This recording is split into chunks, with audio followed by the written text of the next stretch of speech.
The Lotus Sutra, Chapter 7, The Parable of the Fantastic Castle City. The Buddha said to the monks, "Once in the past, innumerable, unlimited, inconceivable, and countless eons ago, there was a Buddha named Excellent in Great Penetrating Wisdom Tathagata, one worthy of offerings, truly awakened, fully clear in conduct, well gone, understanding the world, unexcelled leader, trainer of men, teacher of heavenly beings and people, Buddha, world-honored one. His land was named Well-Made, and his eon was named Great Features. Monks, since that Buddha passed into extinction, a long, long time has passed. Suppose, for instance, that someone took all of the earth in a 3,000 great thousand-fold world and ground it into ink powder, and then passed through 1,000 lands to the east, dropping one speck as large as a speck of dust, and again passing through another 1,000 lands, dropping just one speck. Suppose he proceeded in this way until he had exhausted all the ink made of that earth. What do you think?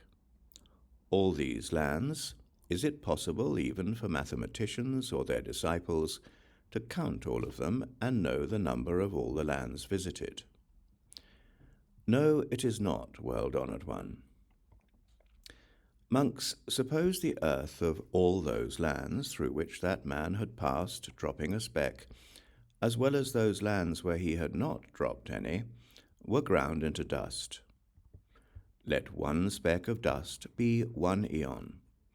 The number of eons since that Buddha passed into extinction until now still vastly exceeds that number by innumerable, unlimited hundreds of thousands of billions of eons. Yet by the power of the Tathagata's insight, I observe that distant time as if it were today. At that time, the world-honored one, wanting to say what he meant once again, spoke in verse. I remember, in a past world, innumerable, unlimited eons ago, a Buddha most honored of people, named Excellent in Great Penetrating Wisdom.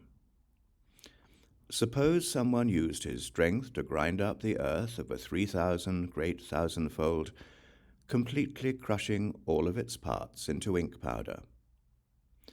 Then, passing 1,000 lands, he drops just one speck, and continues in that way until he has dropped all this ink powder. And suppose one took all of those lands through which he had passed, where ink was dropped and where it was not, and again completely ground them into dust. If we take one speck to be an eon, the number of those specks is exceeded by the number of eons in which the Buddha lived. Since that Buddha passed into extinction, an immeasurable number of eons like this have passed. With unhindered wisdom, the Tathagata remembers the time of the extinction of that Buddha and his Shravakas and Bodhisattvas as if I were seeing it now. You monks should know that Buddha wisdom is pure and wonderful, flawless and unimpeded, reaching and penetrating through innumerable eons. The Buddha told all the monks, the lifetime of the Buddha, excellent in great penetrating wisdom, was 540 trillion myriads of eons. At the beginning, when that Buddha, sitting at the place of the way, had destroyed the army of the devil, though he was at the point of attaining supreme awakening, the Dharma of the Buddhas did not appear to him then. So, for one small eon, and then for 10 more small eons, he sat cross-legged, with body and mind motionless. But the Dharma of the Buddhas still did not appear to him. The gods of the heaven of the 33 gods had earlier prepared a lion's seat 1 league high, under a Bodhi tree, so that the Buddha might attain supreme awakening on that seat. No sooner had he sat on the seat than the kings of the Brahma heaven had many flowers from heaven rain down over an area for 100 leagues around. From time to time, a fragrant wind would come up, sweeping away the withered flowers. Then more fresh ones would rain down. This continued for a full 10 small eons without interruption as an offering to the Buddha. Until his extinction, the flowers rained down constantly. As an offering to the Buddha, the 4 kings of heaven constantly beat heavenly drums, while other gods performed heavenly music during the 10 full small eons. This continued until the Buddha's extinction. Monks, only after 10 small eons had gone by, did the Dharma of the Buddhas appear before excellent in great penetrating wisdom Buddha, and he could attain supreme awakening. That Buddha, before he had left home, had 16 sons, the first of whom was named Accumulated Wisdom.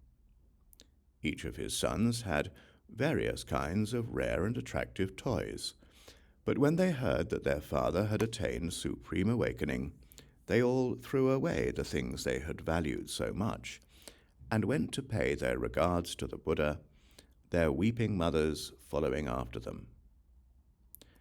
Their grandfather, a wheel-turning, saintly king, with 100 ministers and 100,000 billion people, surrounded and followed the sons to the place of the way, all wanting to draw near to the Tathagata, excellent in great penetrating wisdom, and make offerings to him, and revere, honor, and praise him.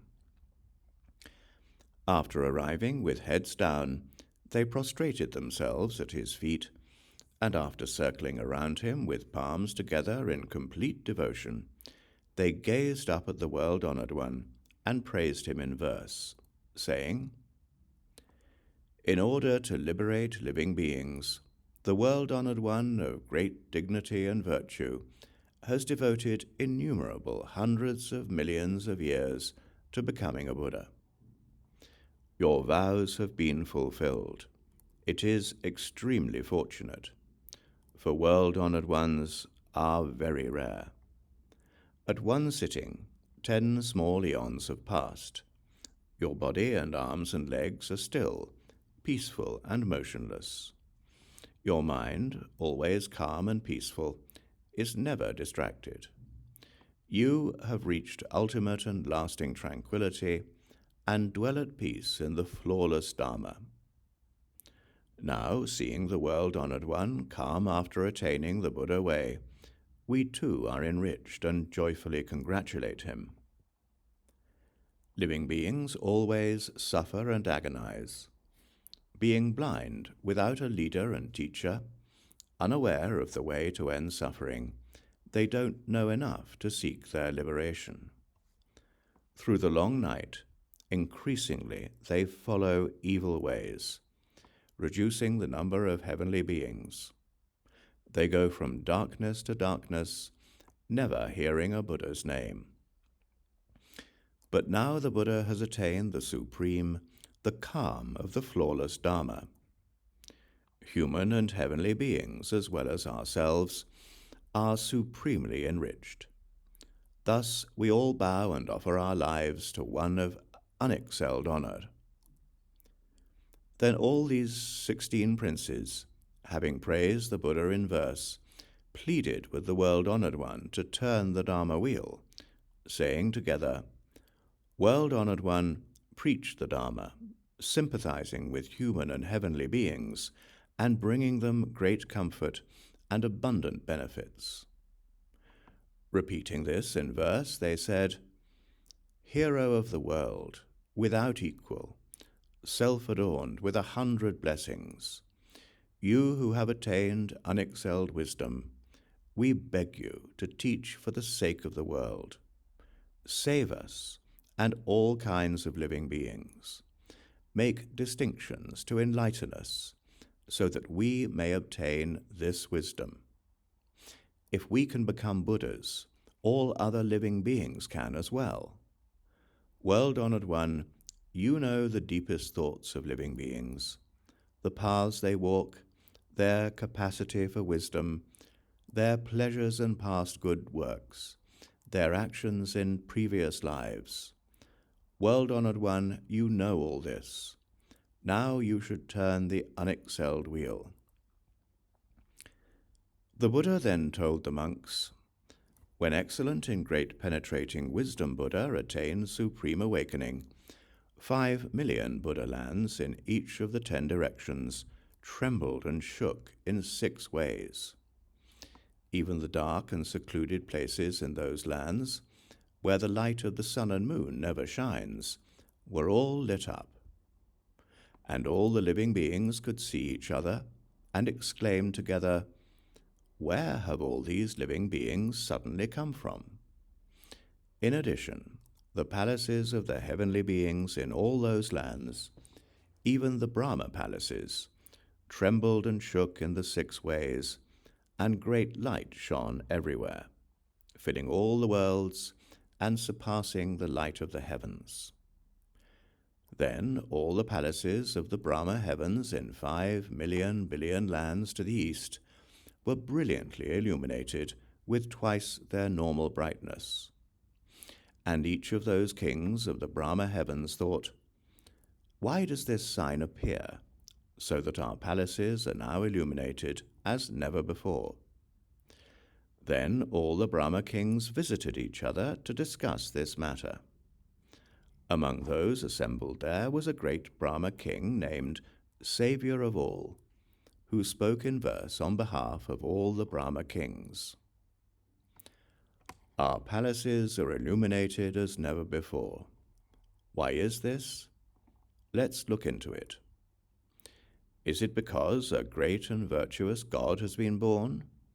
Or is it because a Buddha has appeared in the world, that this great illuminating light is shining everywhere in all directions? Then the kings of the Brahma heavens from 5 million billion lands, together with their palaces, each taking a robe filled with heavenly flowers, went together to the west to investigate.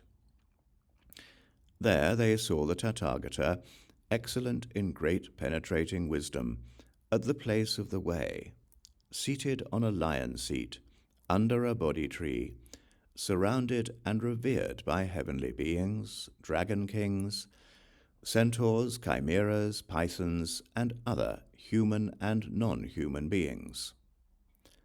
And they saw the 16 princes begging the Buddha to turn the Dharma wheel.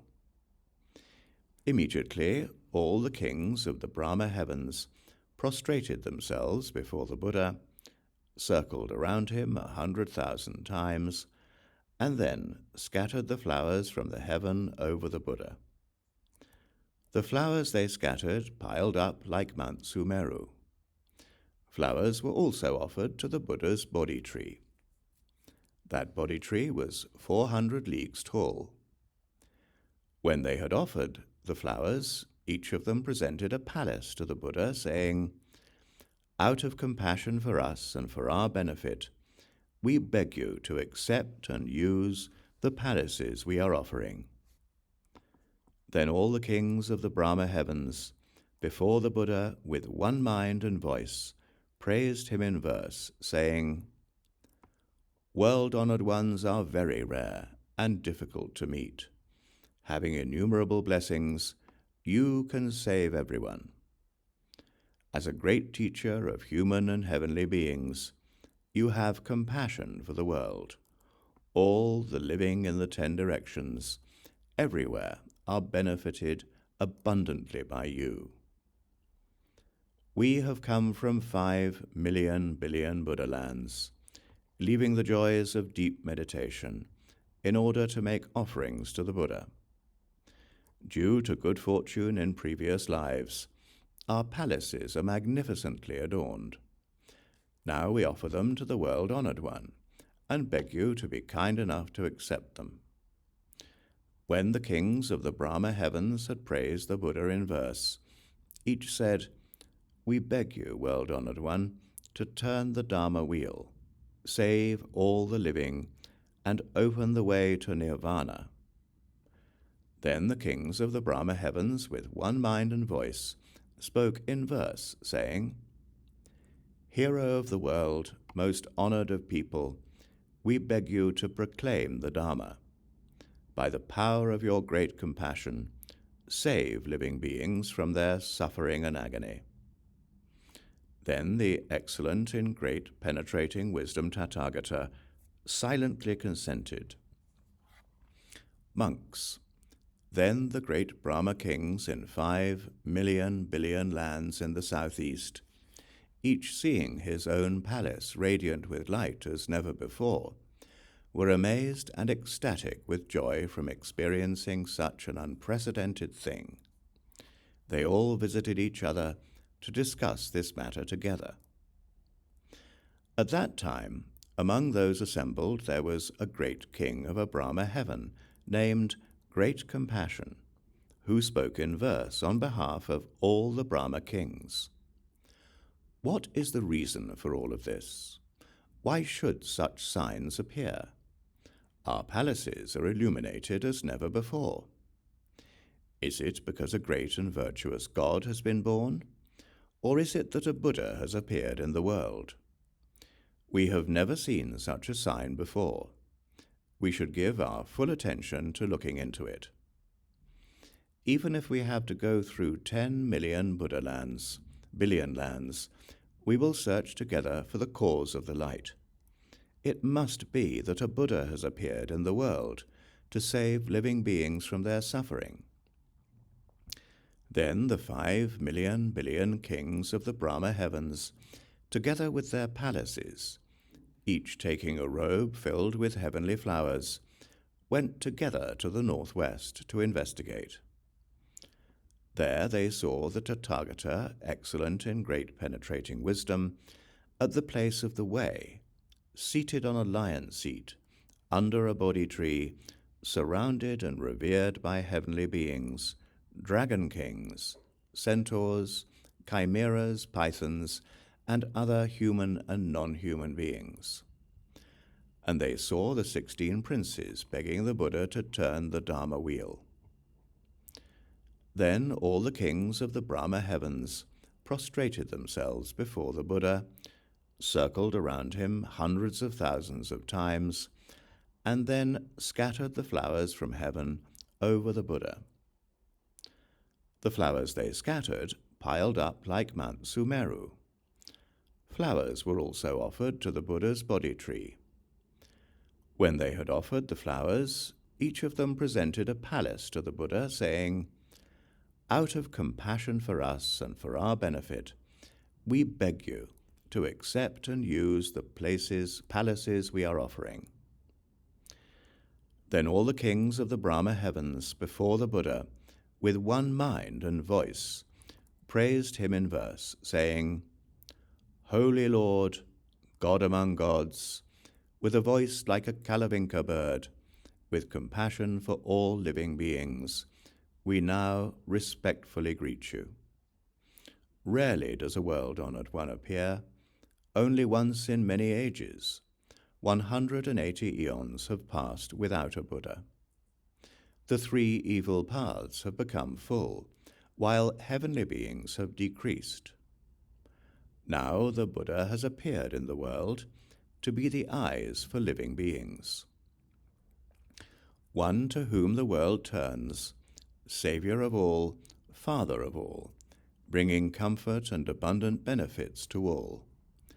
Due to good fortune in previous lives, we now meet the world-honored one.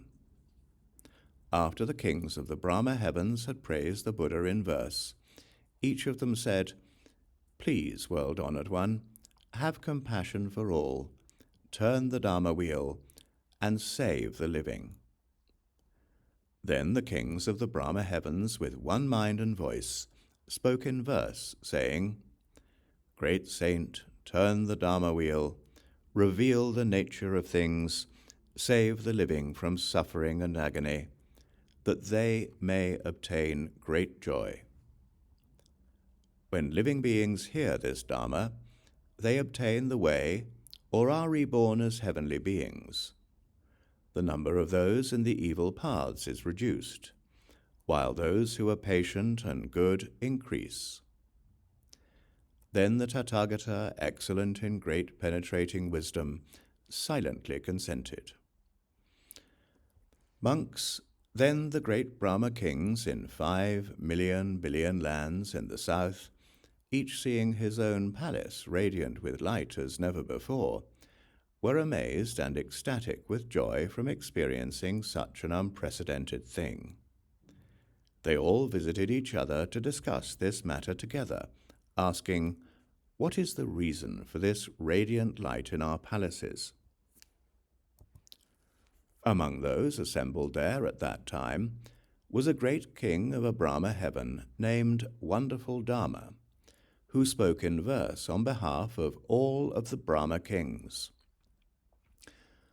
All our palaces are brightly illuminated. This cannot be for no reason. We should look into it. Through hundreds of thousands of eons, never before has such a sign been seen. Is it because a great and virtuous God has been born, or is it that a Buddha has appeared in the world? Then the 5 million billion kings of the Brahma heavens, together with their palaces, each taking a robe filled with heavenly flowers, went together to the north to investigate. There they saw the Tathagata, excellent in great penetrating wisdom, at the place of the way, seated on a lion seat under a Bodhi tree, surrounded and revered by heavenly beings, dragon kings, centaurs, chimeras, pythons, and other human and non-human beings. And they saw the 16 princes begging the Buddha to turn the Dharma wheel. Then all the kings of the Brahma heavens prostrated themselves before the Buddha, circled around him 100,000 times, and then scattered the flowers from heaven over the Buddha. The flowers they scattered piled up like Mount Sumeru. Flowers were also offered to the Buddha's Bodhi tree. When they had offered the flowers, each of them presented a palace to the Buddha, saying, "Out of compassion for us and for our benefit, we beg you to accept and use the palaces we are offering."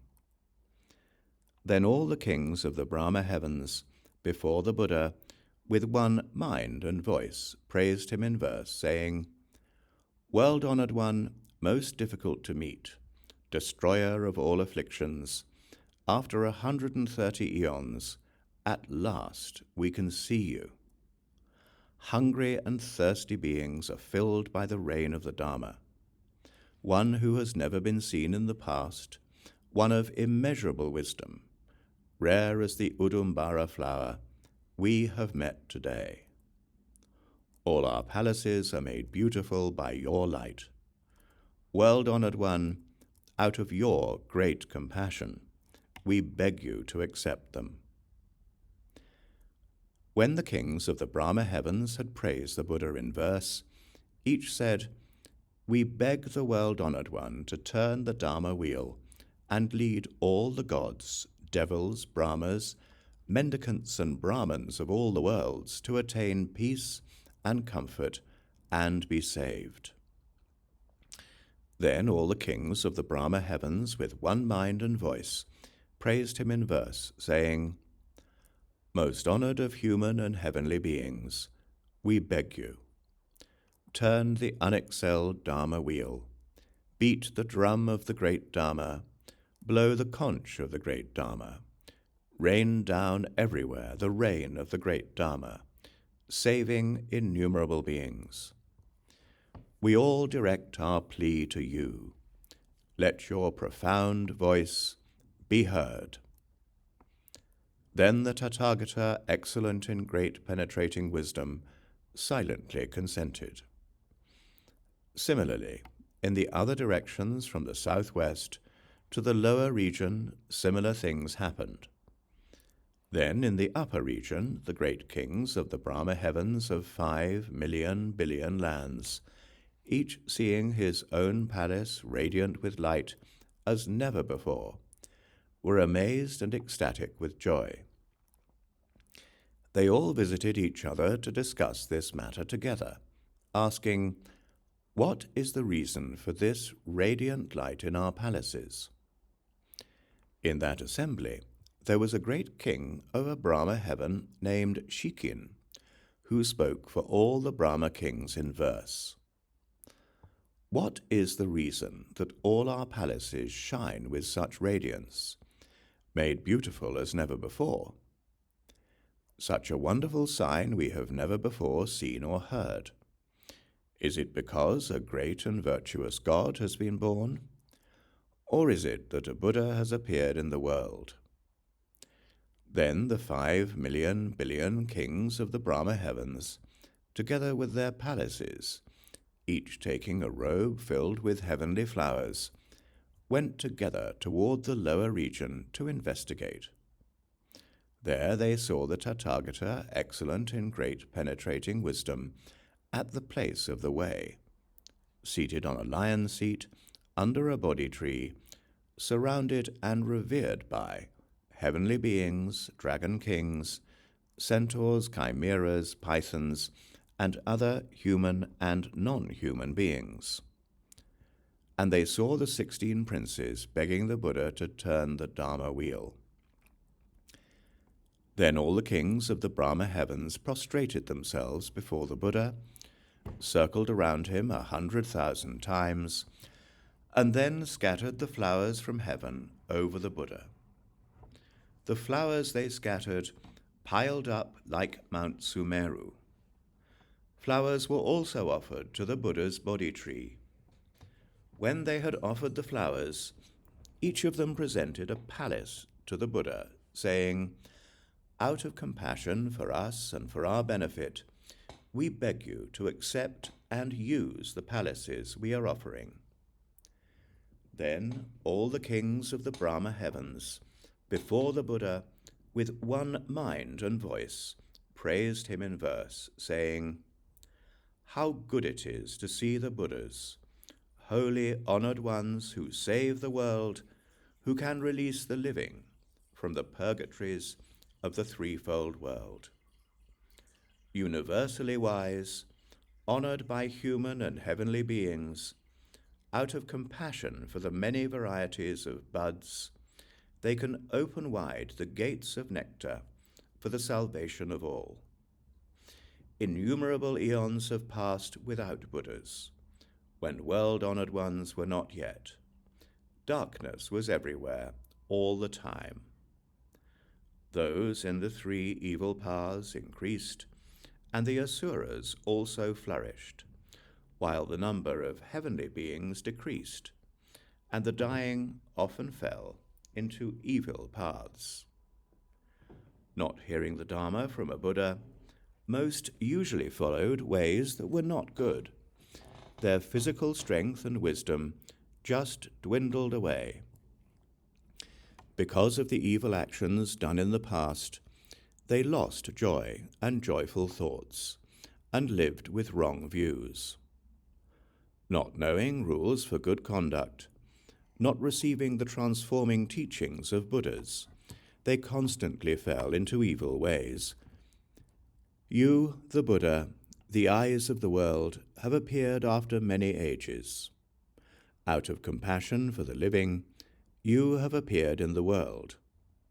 Transcending it, you gained true awakening. We are very glad, and all other beings rejoice in what we have never had before. All our palaces, receiving this light, are made beautiful. Now we offer them to the world-honored one. Out of compassion for us, we beg you to accept them. May these blessings extend to all, that we, with all the living, together attain the Buddha way. When the 500 billion kings of the Brahma heavens had praised the Buddha in verse, each said to him, we beg the world-honored one to turn the Dharma wheel, bringing peace and comfort to many, saving many." Then all the kings of the Brahma heavens spoke in verse, saying, "World-honored one, turn the Dharma wheel, beat the drum of the Dharma, sweet as nectar. Save the living beings who are suffering and in agony. Open and show us the way to Nirvana. We beg you to accept our pleas, and with a great, wonderful voice, have mercy on us by laying out the Dharma that you have practiced for innumerable eons." At that time, the Tathagata, excellent in great penetrating wisdom, receiving the pleas of the kings of the Brahma heavens of the 10 directions and of the 16 princes, immediately turned the Dharma wheel of 12 spokes 3 times. Neither mendicants, Brahmins, heavenly beings, devils, Brahmas, nor any other beings in the world are able to do such a turning. He said, "This is suffering. This is the cause of suffering. This is the elimination of suffering. This is the way to the elimination of suffering."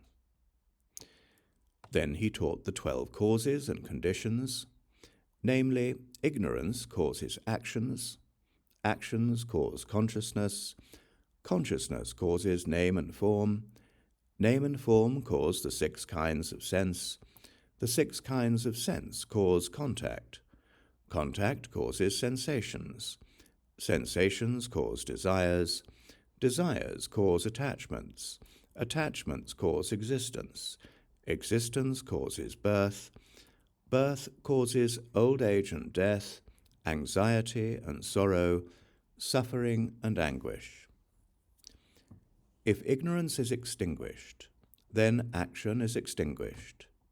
If action is extinguished, then consciousness is extinguished. If consciousness is extinguished, then name and form are extinguished. If name and form are extinguished, then the 6 kinds of senses are extinguished. If the 6 senses are extinguished, then contact is extinguished. If contact is extinguished, then sensation is extinguished.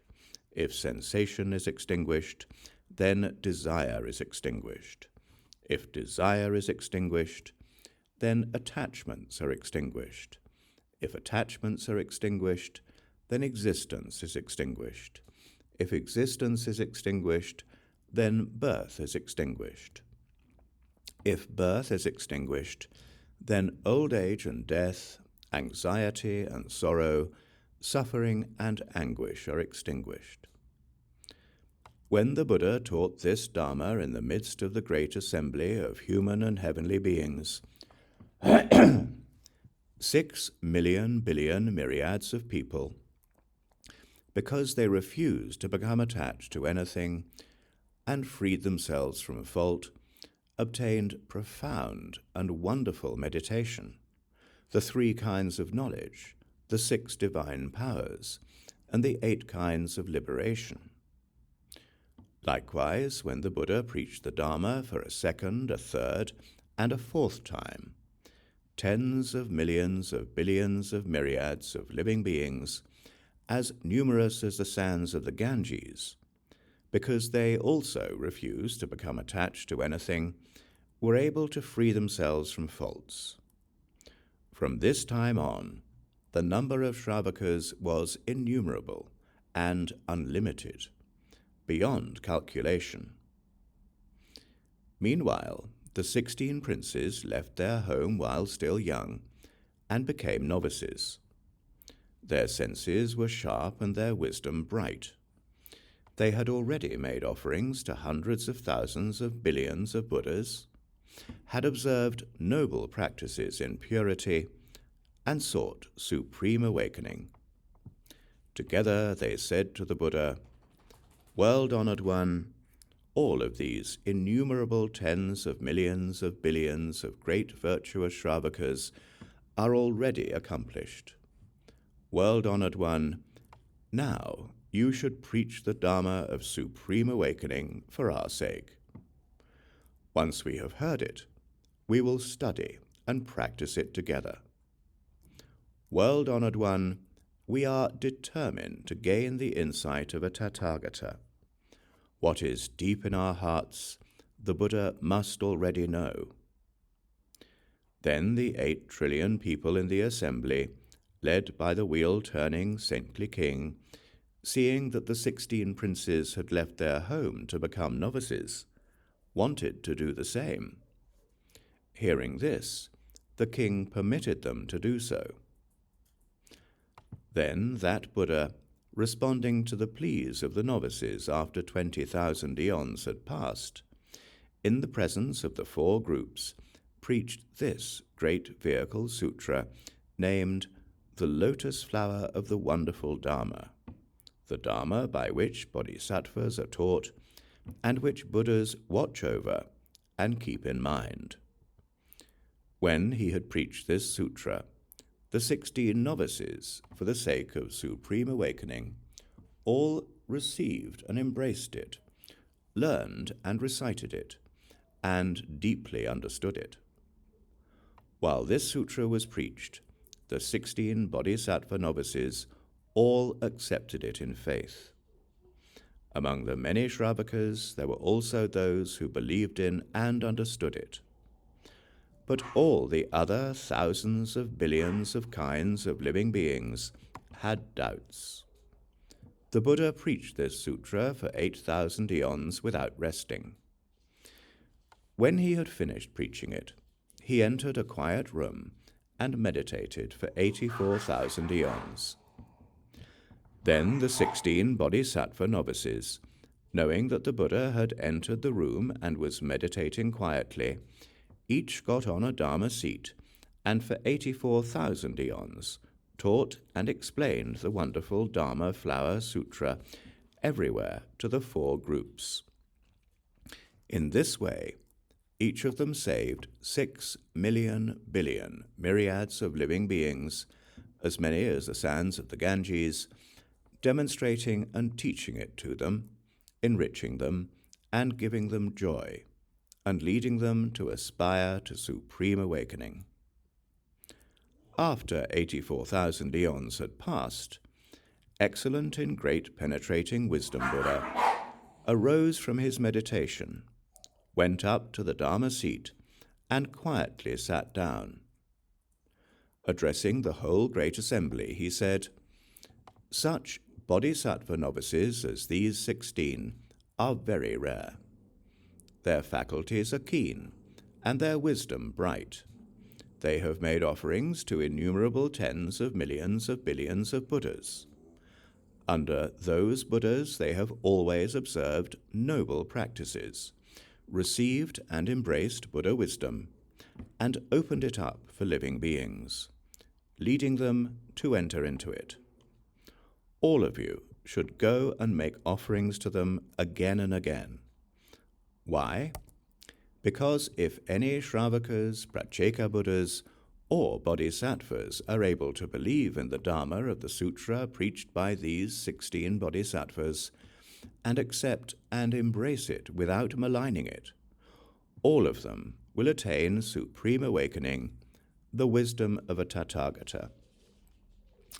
Then the Buddha, addressing all the monks, said, "These 16 Bodhisattvas always want to teach this sutra of the lotus flower of the wonderful Dharma. The number of living beings each of them has transformed is like 6 million billion myriads times the number of sands of the Ganges. In life after life, all who followed these bodhisattvas heard the Dharma from them, believed in it, and understood it. For this reason, they have been able to meet 4 trillion Buddhas, world-honored ones, and even in the present have not ceased doing so. Monks, I tell you now that these disciples of the Buddha, the 16 novices, have all attained supreme awakening. In all the lands, in every direction, at the present time, they preach the Dharma, and have innumerable hundreds of thousands of billions of bodhisattvas and Shravakas as their followers. 2 of these novices became Buddhas in the eastern region. One is named Akshobhya and lives in the land of joy. The other is named Sumeru Peak. 2 are Buddhas in the southeastern region. One named Lion's Voice, the other Lion's Character. 2 Buddhas are in the southern region. One named Space Dweller, the other Ever Extinguished. One of the 2 Buddhas in the southwestern region is named Imperial Character, the other Brahma Character. Of the 2 Buddhas in the western region, one is named Amida, the other Saving All Worlds from Suffering. Of the 2 Buddhas in the northwestern region, one is named Tamalapatra, Spiritually Powerful Sandal Fragrance, the other Sumeru Form. Of the 2 Buddhas in the northern region, one is named Cloud Freedom, the other Cloud Freedom King.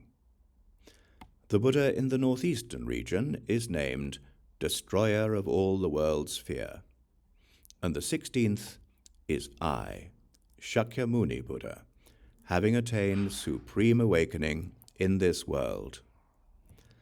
Monks, when we were novices, each of us taught and transformed living beings equal in number to innumerable hundreds of thousands of billions times the number of sands of the Ganges, and those who heard the Dharma from us attained supreme awakening. Among these living beings, even now there are some who remain at the stage of Shravakas. We have always taught them about supreme awakening, so that through this Dharma, all of them will be able gradually to enter the Buddha way. Why? Because the wisdom of the Tathagata is hard to believe and hard to understand. All of those living beings, innumerable as the sands of the Ganges, who were transformed at that time, are yourselves, monks, and those who will be my Shravaka disciples in ages to come after my extinction.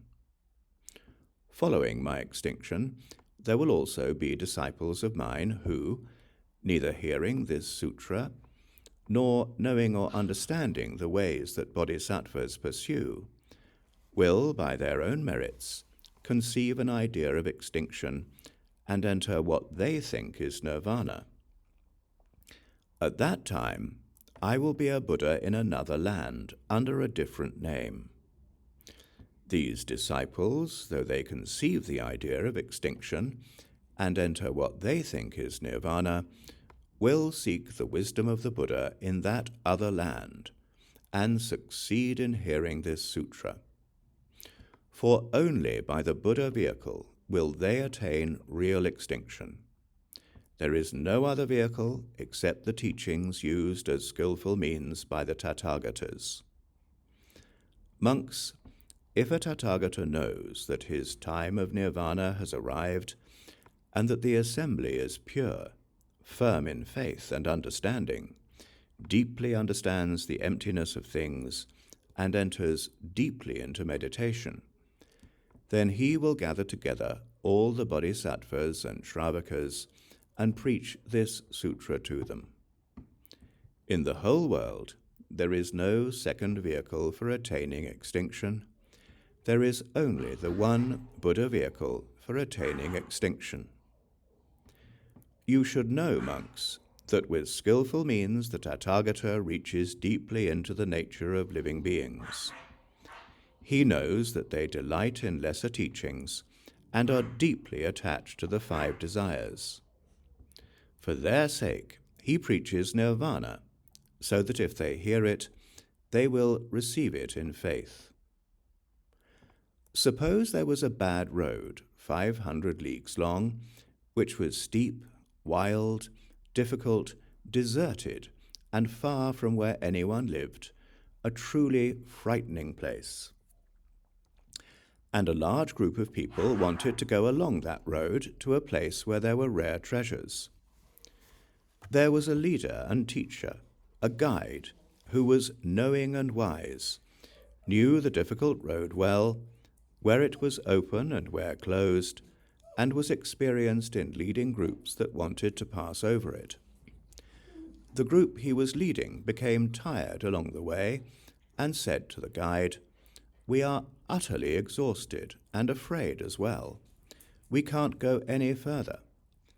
Since the road before us goes on and on, now we want to turn back."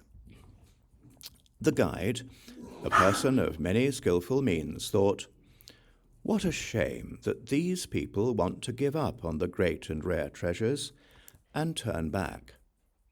Having thought about it in this way, he used his powers of skillful means to conjure up a castle city, which appeared about 300 leagues down the difficult road. Then he said to the group, "Don't be afraid. You must not turn back.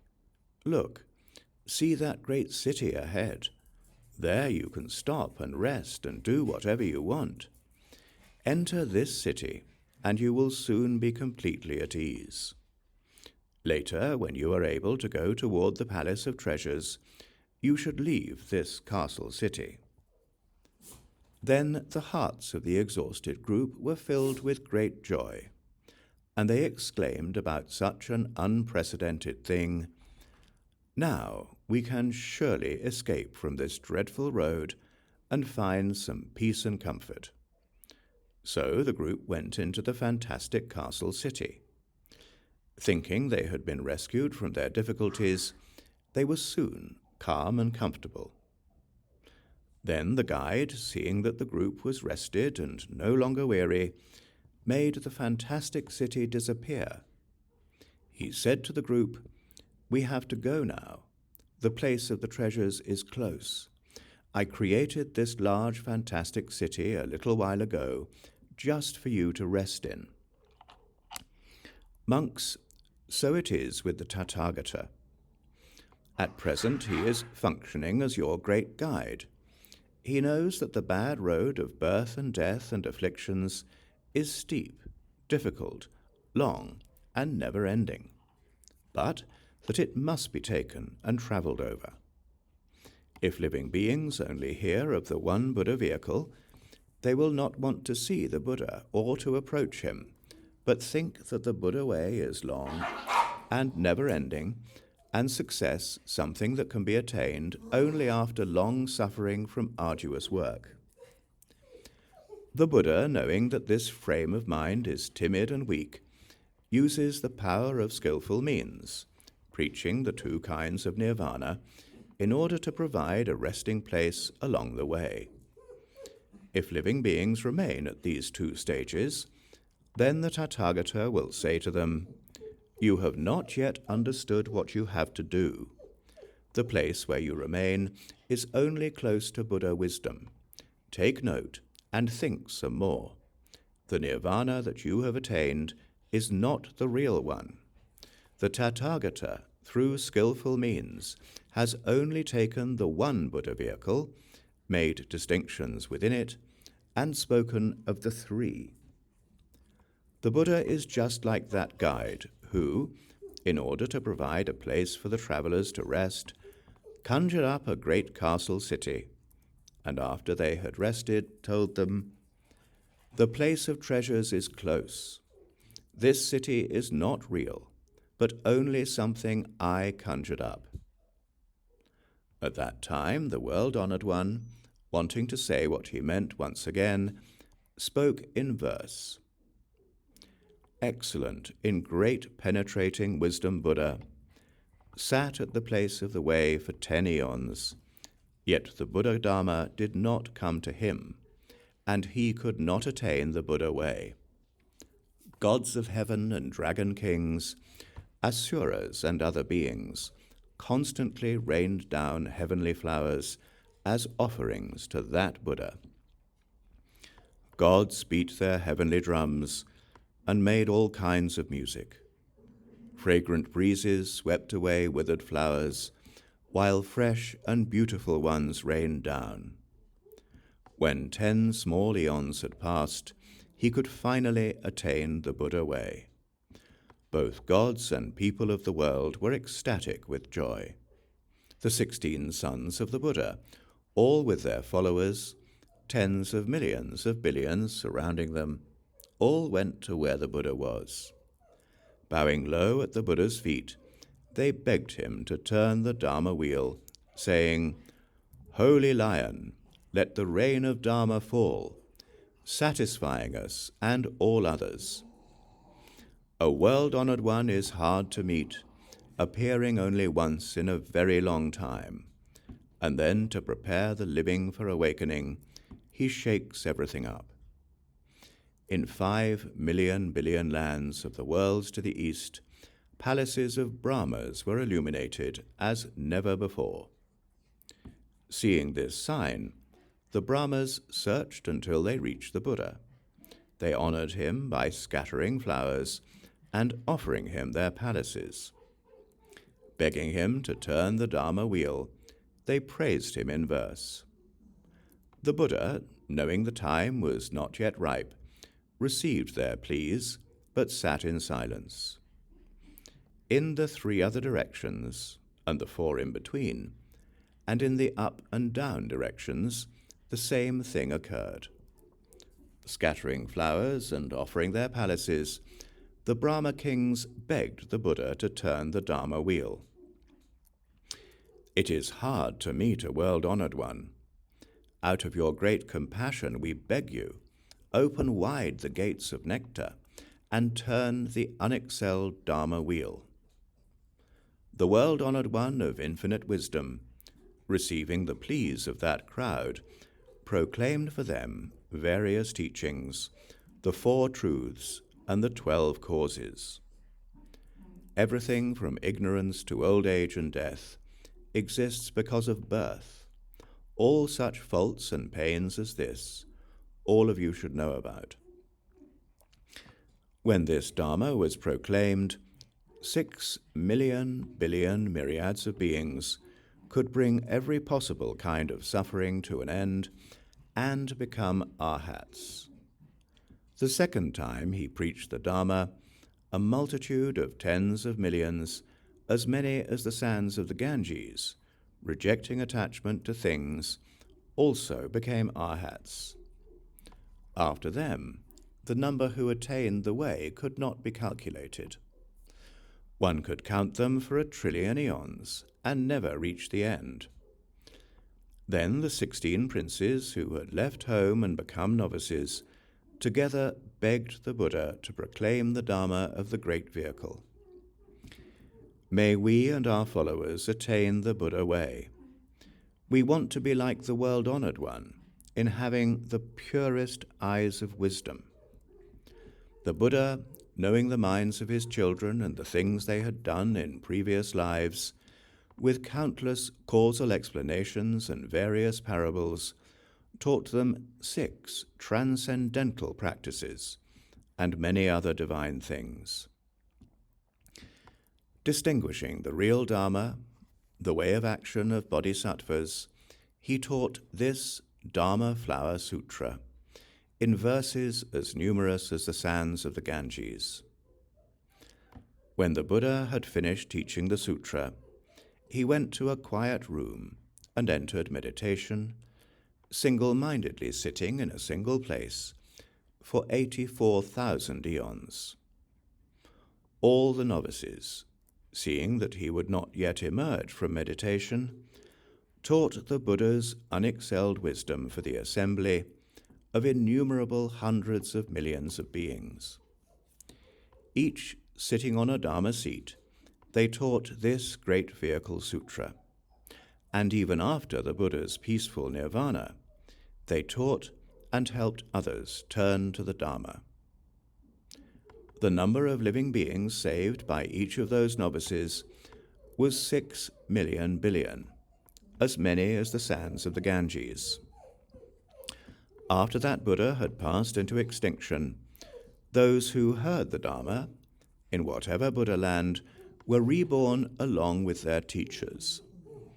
These 16 novices, completely following the Buddha way, now dwell in the 10 directions, each having attained true awakening. Those who heard the Dharma at that time are all living with one of those Buddhas. Those who remain Shravakas are gradually taught the Buddha way. I was among the 16 and taught you in the past. Therefore, by skillful means, I lead you in the quest for Buddha wisdom. Because of this connection in the past, I now teach the Dharma Flower Sutra, to lead you to enter the Buddha way. Pay attention and have no fear. Suppose there was a steep, bad road, remote and teeming with dangerous beasts, with neither water nor grass, and terrifying to people. An innumerable multitude of tens of millions of people wanted to go over this steep road, a road reaching far into the distance, stretching over 500 leagues. There was a leader and teacher, a guide who was knowledgeable and wise, clear-headed and determined, one who could save people in danger from many troubles. The people became tired and discouraged, and said to the guide, "Now we are exhausted and want to turn back." The guide thought, "These people are to be pitied. How can they want to turn back and give up such great, rare treasures ahead?" Then he thought of a skillful means. Using divine powers, he conjured up a great walled castle city with splendidly adorned houses. Surrounded with gardens and groves, brooks and ponds, with double gates and tall pavilions, it was filled with both men and women. Having created this illusion, he comforted the group, saying, "Don't be afraid. You can enter this city and enjoy yourselves as you like." When they had entered the city, all their hearts were filled with great joy.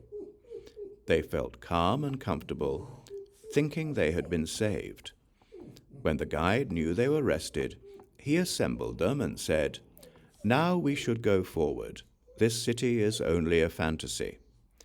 Seeing that you were exhausted and wanted to turn back midway, I used my power of skillful means to conjure up this castle city for the time being. Now you must try very hard so that together you can reach the place where the treasure is. I, too, in the same way, am the guide for all. I see the seekers of the way becoming discouraged midway through and unable to cross the steep road of birth and death and afflictions. So, by power of skillful means, I taught Nirvana so they could rest, saying, 'Your suffering is ended, you have finished your work.' When I know they have reached Nirvana, and all have become arhats, then I gather everyone together and teach the real Dharma. Through their powers of skillful means, Buddhas make distinctions and teach 3 vehicles. But there is really only one Buddha vehicle. It is for a resting place that the other 2 are taught. Now I teach the truth for you. What you have reached is not extinction. To gain a Buddha's comprehensive wisdom, you have to make a great effort. When you have gained comprehensive wisdom and the 10 powers of the Buddha Dharma and acquired the 32 characteristics, then that is real extinction. The Buddhas, as guides, teach Nirvana to provide rest. But seeing that you are rested, they lead you on to Buddha wisdom.